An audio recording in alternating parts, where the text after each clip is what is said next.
नमस्कार दोस्तों, आपकी टेंशन खत्म हुई क्योंकि आपके लिए हम बहुत ही इजी वे में रीजनिंग के क्वेश्चंस लाए हैं। जैसा कि आप कोई भी एग्जाम दे रहे हैं, UP police, MP police, CHSL, MTS, railway, आप किसी भी एग्जाम की तैयारी कर रहे हैं तो आपके लिए रीजनिंग सब्जेक्ट इस मोस्ट इंपॉर्टेंट है।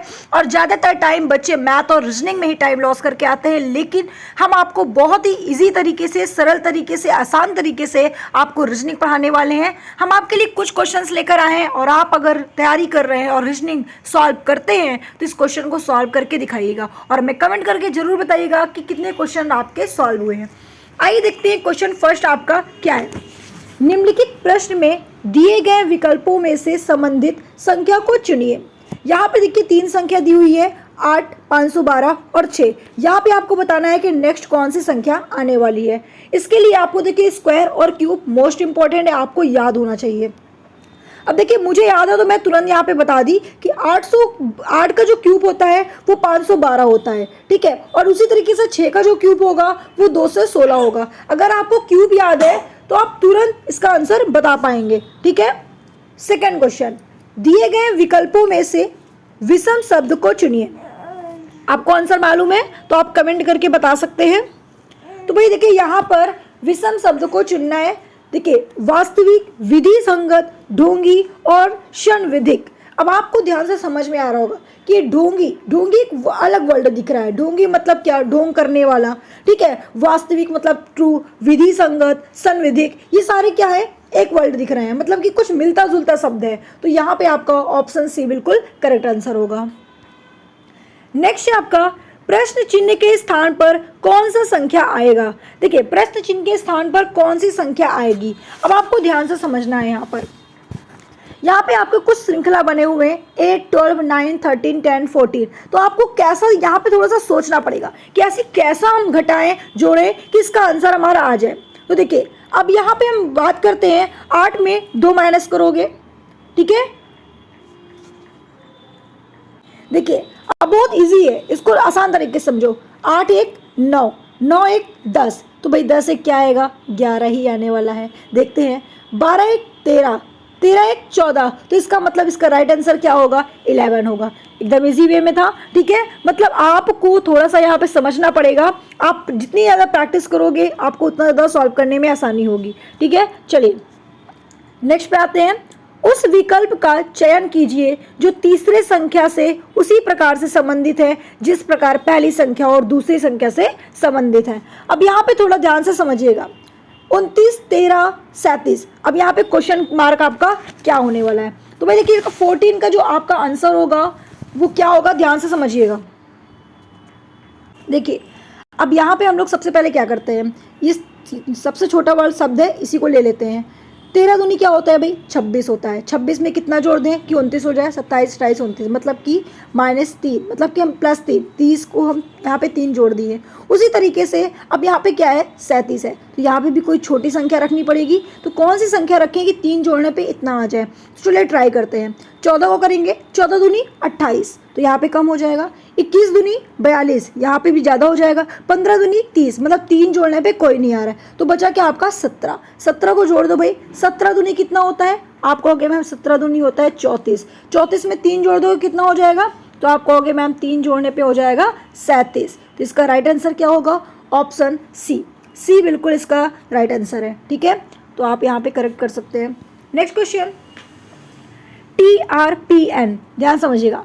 TRPN ये आप तभी कर सकते हैं जब आपको ABCD का अल्फ़ाबेट याद होगा और उसके नंबरिंग याद होंगे कि कौन से नंबर पे कौन सा वर्ड है, ठीक है। तभी आप इसको सॉल्व कर पाएंगे। ये सारी चीज़ें भाई आपको अपने से करनी होगी, ये याद आपके लिए बहुत ही ज़रूरी है, ठीक है। इसमें कोई आपको बताने वाली या समझाने वाली बात बिल्कुल नहीं है। तो आइए देखते हैं इसका आंसर क्या होने वाला है, ठीक है।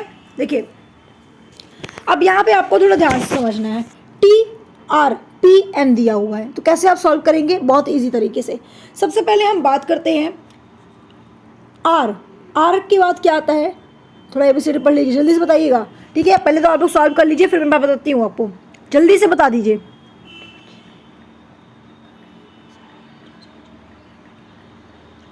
चलिए हो गया। देखिए R के बाद क्या आता है भाई? S के बाद क्या आता है? T, मतलब कि यहाँ पर -2 हो जाएगा। बात समझ में आ गया? RST। फिर यहाँ पे देखिए, यहाँ पे क्या दिया हुआ है भाई, यहाँ पे दिया हुआ है P। P मतलब कि PQR कितना 2 माइनस किया, तो मैंने यहाँ पे भी माइनस कर दिया। मतलब कि R के बाद एक छोड़कर T, P के बाद एक छोड़कर R, और N के बाद यहाँ पे क्या होगा भाई, देख लीजिए यहाँ पे क्या होने वाला है। तो आप कहोगे मैम पक्का L होगा, क्यों? क्योंकि क्या होगा, MN क्या होगा, जल्दी बताइए। L होना चाहिए, बिल्कुल होना चाहिए। क्यों? क्योंकि देखिए T के बाद आपने R बताया, -2 किया, मतलब कि RST, ठीक है। फिर यहाँ पे P है तो PQR, फिर यहाँ पे N है तो यहाँ पे अगर L लिखते हैं तो LMN, मतलब एक छोड़ा M को, तो यहाँ पे क्या क्या किया, -2 किया। इसका आंसर क्या आ गया, L आ गया।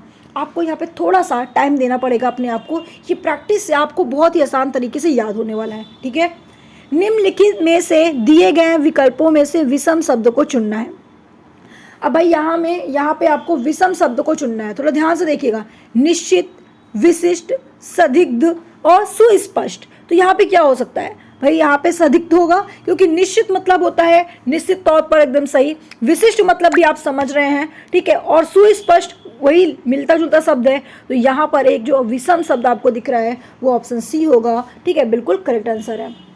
क्वेश्चन नंबर 7, 4 प्रदत्त शब्द युग्मों में से 3 एक तरीके से समान हैं, जबकि उनमें से एक अलग है, तो कौन से अलग हैं, थोड़ा देखिएगा। अब आपको थोड़ा सा रीजनिंग के साथ साथ बायो पे भी हम लोग आ जाएंगे, है ना। ब्लड की अध्ययन, है ना, ब्लड का अध्ययन आप हिमेटोलॉजी में करते हैं। जब हम ब्लड के बारे में पढ़ते हैं तो हिमेटोलॉजी के अंदर पढ़ते हैं। सेल्स का अध्ययन साइटोलॉजी में पढ़ते हैं।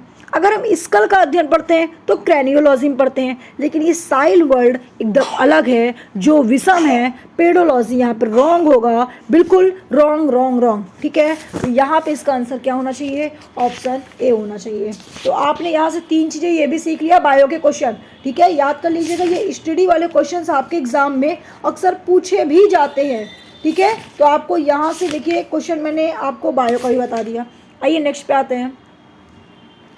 BECD, ठीक है, कुछ श्रृंखला बना हुआ है, देख पा रहे हैं यहाँ पे आप, ठीक है। अब इसको यहाँ पे हम लोगों को थोड़ा सा समझना पड़ेगा, एकदम इजी तरीके से आपको समझना पड़ेगा, ठीक है। अब यहाँ पे आप देख रहे हैं कि YVXW दिया है, और यहाँ पे हमारा स्टार्टिंग का वर्ड है, यहाँ पे हमारा लास्ट का वर्ड है। इसका मतलब कि हमारा स्टार्टिंग और लास्ट से कम्युनिकेशन बनाना है, ठीक है।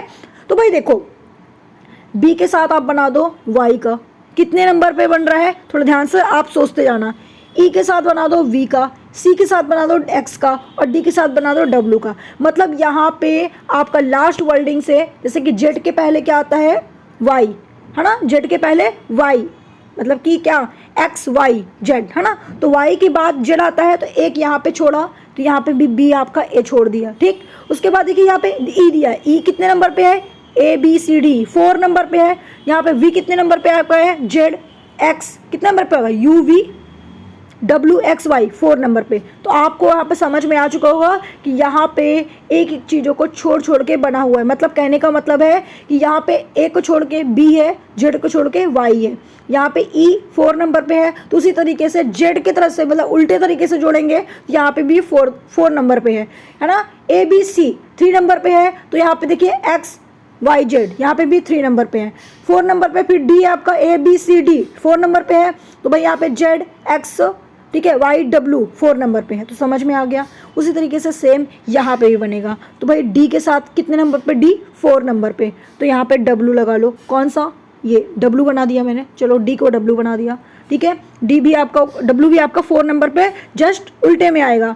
G बना है आपका कितने नंबर पे आ रहा जी, आप जोड़ लीजिए। तो T भी आपको उसी समय पर रख देना है, तो T भी आप उसी समय पर रखेंगे। जैसे कि ABCDEFG, है ना, 7 नंबर पे आपको G आ रहा है, तो भाई 7 नंबर पे आप चेक कर लीजिए क्या T भी आ रहा है Z के अकॉर्डिंग, ठीक है। उसी तरीके से E कितने नंबर पे आ रहा है, ABCDE 5 नंबर पे, तो आप जोड़ लीजिए क्या उल्टा V भी उतने नंबर पे आ रहा है। अगर आ रहा है तो आपका ये B बिल्कुल करेक्ट आंसर है। आपको ऐसे जोड़ना है। ये सब चीज़ों को सीखने के लिए, देखो मैं चाहती थी मैं आपको डायरेक्ट आंसर बता सकती थी, लेकिन मैंने आपको इस तरीके से इसलिए समझाया कि आपको अगर रीजनिंग पूरे तरीके से सॉल्व करना है तो आपको अल्फ़ाबेट, स्क्वायर, क्यूब, ये सारी चीज़ें, छोटी छोटी चीज़ें आपको आनी चाहिए, तभी आप रीजनिंग को सॉल्व कर पाएंगे, वरना इस तरह के क्वेश्चन कभी नहीं सॉल्व कर पाएंगे। आइए 9 नंबर पे, नीचे दिए गए श्रृंखला में प्रश्न चिन्ह के स्थान पर कौन सी संख्या आएगी। देखिए यहाँ पे, देखिए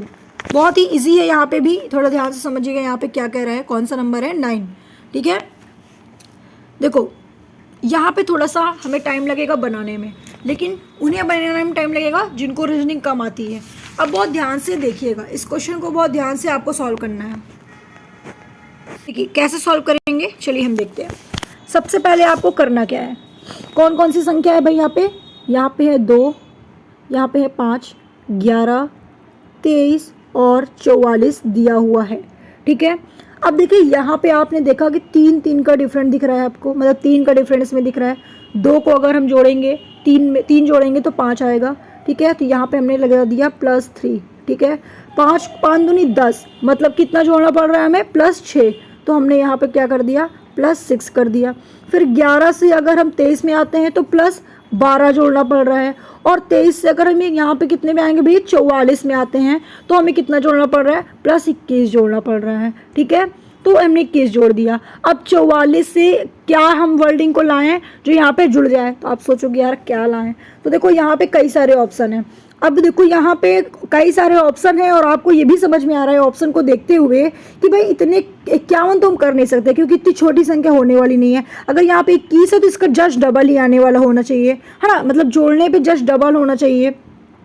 63 में नहीं हो सकता, 66 भी नहीं हो सकता। अब आपका बचा क्या, 77। क्या 77 हो सकता है, चलो चेक करते हैं। तो भाई यहाँ पे अगर आप 77 करते हो तो 7, ठीक है, यहाँ पे अगर आप 77 करते हो तो 77 मैंने यहाँ पे लिख दिया, प्लस क्या 77 पे आपने कितना ऐड किया, तो 21 में हमें जोड़ने पे अगर आएगा तो हम प्लस कितना करेंगे, 33, मतलब कि आपने 33 को प्लस किया, 3, 6, 12, 21 और 33 तक हमने किया, मतलब 21 में हमने कितना जोड़ा, 44 में, है ना, 44 में हमने 33 जोड़ा, तब हमारा कितना आया, यहाँ पे 77 आया। बात क्लियर हो गई। हमने कौन सा श्रृंखला बनाया, अब जरा ये ध्यान समझिएगा, हमने जो श्रृंखला बनाया है बच्चों, वो कौन सा श्रृंखला बनाया है, हमने बनाया 3, 6, 12, 21, 33 का, है ना, सॉरी 21 तक, है ना, 21 और 33 तक, ठीक है, ये श्रृंखला बनाया। अब ध्यान से समझिए,